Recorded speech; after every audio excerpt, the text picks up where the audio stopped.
দীর্ঘ সময় ধরে রেইনবো মাউন্টেন একটি পুরু বরফের স্তরের নিচে ঢাকা ছিল। আন্দিজ অঞ্চলে প্রচণ্ড ঠান্ডা আবহাওয়ার কারণে হাজার হাজার বছর ধরে বরফ জমেছিল পাহাড়ের ওপরে। ফলে রঙিন স্তরগুলো মানুষের দৃষ্টির আড়ালেই ছিল।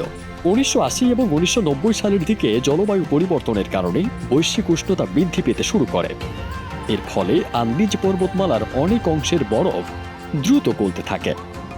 এরপরেই রেইনবো মাউন্টেনের বৈচিত্র্যময় রূপ দেখা দেয়।